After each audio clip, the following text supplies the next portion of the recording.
और सीधे लिए चलते हैं आपको गोरखपुर, जहां पर ट्रांसपोर्ट नगर में नवनिर्मित आश्रम गृह का लोकार्पण कार्यक्रम आयोजित किया जा रहा है। यूपी सीएम योगी आदित्यनाथ संबोधित कर रहे हैं।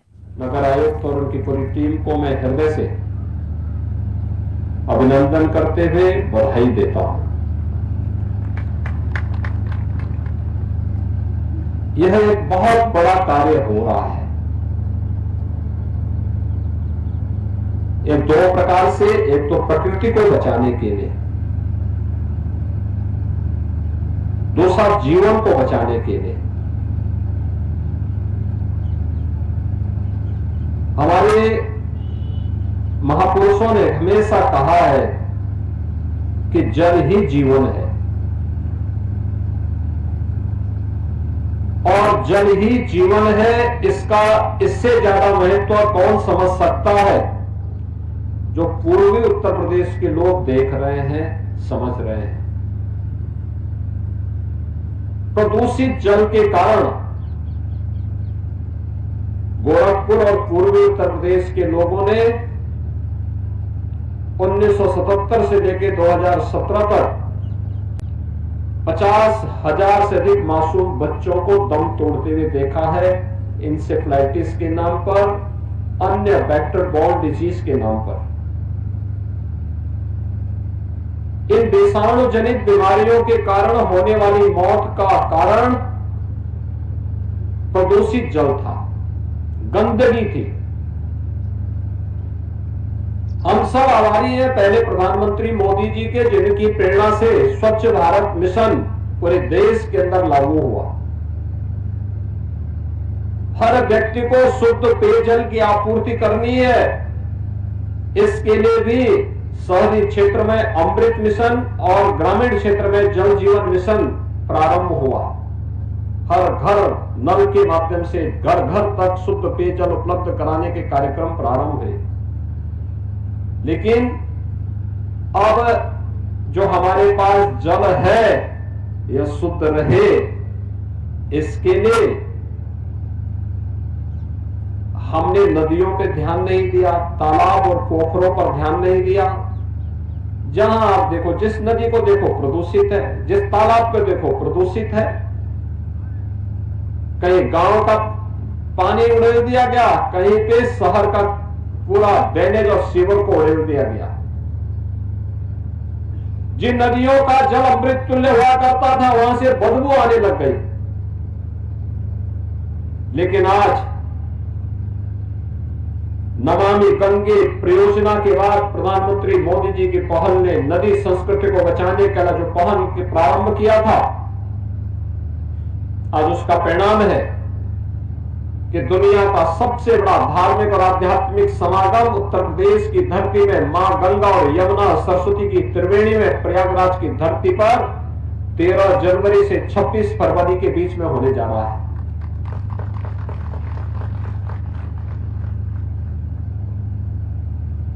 गोरखपुर में ऐसे ही हमारी पूरी सभ्यता और संस्कृति किसी न किसी नदी के तट पर बसी है। गोरखपुर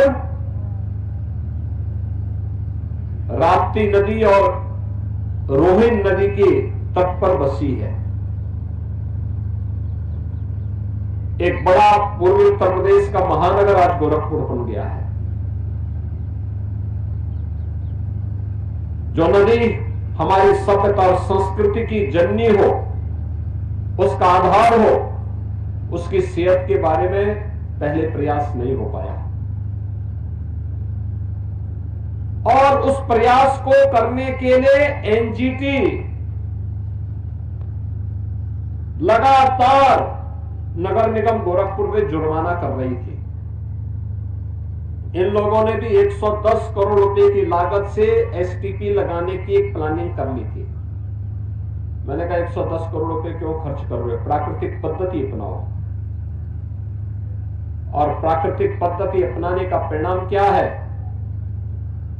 जिस तकिया नाले को पहले हम इधर से कभी गुजरते थे तो बदबू आती थी, आज आपने देखा होगा इसको एक निश्चित ग्रेडियंट इसको दे दिया गया, बोल्डर पिचिंग कर दी गई, उस प्रकार के प्राकृतिक पौधे लगाए गए और बदबू नहीं है। याद रखना, जब ये नाला पहले समय जहां पर इस नाले में अन्य सभी नाले मिल रहे हैं जो सिटी के साथ गिर रहे हैं ड्रेनेज के, उसका बीओडी लेवल 342 से लेके 350 तक है। यानी वह कहता है कि यह पानी जिसमें कोई भी, यानी ये इतना खतरनाक है कि जहर से भी बदतर है।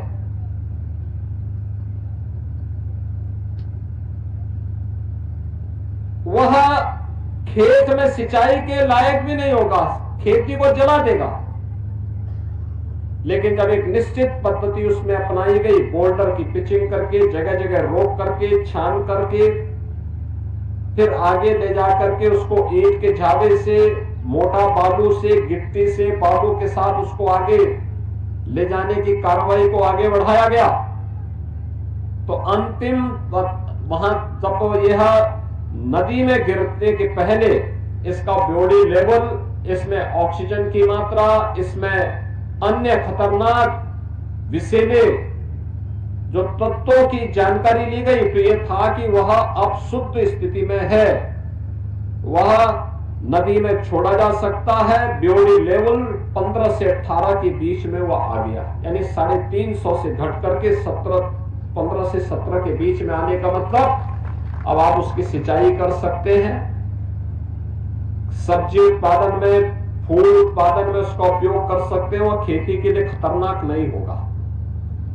यही जल जब प्रकृति के अंदर जाएगा, अंडरग्राउंड वाटर बनेगा, खतरनाक नहीं होगा, नुकसान नहीं करेगा। यह जो पद्धति है प्राकृतिक पद्धति है, और प्राकृतिक पद्धति का मतलब इसका नाम फाइटो रेमिडेशन तकनीक रखा गया। और यह एक प्राकृतिक पद्धति है जिनमें बिना किसी, एक बार में पैसा जो लगना है एक बार लग गया, बार बार नहीं पैसा लगना, बिजली का खर्चा नहीं है, कोई अतिरिक्त खर्चा नहीं है। अगर आप देखेंगे कि एक एसटीपी को लगाने के लिए सामान्य रूप से एक एमएलडी पर 4 करोड़ खर्च होते हैं, यह 18 एमएलडी का था, तो आप अनुमान कर सकते हैं कितना पैसा इसमें लगता। 72 करोड़ से ऊपर पैसा इसमें कम से कम लगता। हर वर्ष करोड़ों रुपए की बिजली लगती, मेंटेनेंस का खर्चा अलग से था। और जब फाइटो रेमिडिएशन पद्धति से कार्रवाई आगे बढ़ी, खर्चा कितना आया पर एमएलडी 2.5 लाख रुपया। इस पूरे कार्य को करने में कुल पैसा लगा 2 करोड़ 70 लाख रुपया, यानी 72 करोड़ की जगह लगा है कुल 2 करोड़ 70 लाख रुपया। बिजली का करोड़ों का खर्चा बच गया, मेंटेनेंस का खर्चा बच गया। और इसका परिणाम क्या है? अगर आप देखेंगे कि जो पहले बीओडी लेवल था, जिसके बारे में मैंने पहले भी कहा कि जहां पे यह लेवल पहले जहां यह 350 तक था, 342 से 350 था, वही आज यह अंतिम छोर में जब बीओडी लेवल है वो केवल 22 रह गया है। यानी शुद्ध जल, क्लीन वाटर दिखाई दे रहा है। उसका प्रदर्शन यहां पे भी किया गया है। यह एक व्यवस्था है, इसको और भी अच्छे ढंग से हम आगे बढ़ा सकते हैं, अच्छा मॉडल दे सकते हैं। यह सतत विकास का एक मॉडल है, ये सस्टेनेबल है, ये तात्कालिक नहीं है, एक स्थायी मॉडल है। और इसको हम हर नाले के साथ जोड़ सकते हैं, अच्छे ढंग से इसको जोड़ सकते हैं, इसको और परिष्कृत स्वरूप इसका ला सकते हैं। ये फाइटो रेमिडिएशन की जो ये नई तकनीक ला करके प्राकृतिक पद्धति से करोड़ों रुपए की बचत करके राप्ती नदी की शुद्धिकरण का जो ये प्रयास प्रारंभ हुआ है, यह एक सराहनीय पहल है और मुझे विश्वास है कि सभी ड्रेनेज और सीवर से जुड़े हुए अन्य जितने भी इस प्रकार के नाले हैं, जितने भी इस प्रकार के अन्य ड्रेनेज हैं, उन सबको हम लोग इसी रूप में आगे बढ़ाने का कार्य करेंगे, जिससे एक प्राकृतिक मॉडल के माध्यम से, देसी पद्धति के माध्यम से हम लोगों को आगे बढ़ा करके कम खर्चे में बेहतर परिणाम दे करके प्रकृति को और जीवन की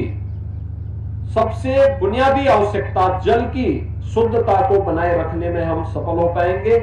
मैं आज के इस अवसर पर एक बार पुनः आप सबको मकर संक्रांति की और महाकुंभ की हृदय से बधाई देता हूं, शुभकामनाएं देता हूं। धन्यवाद। जय हिंद।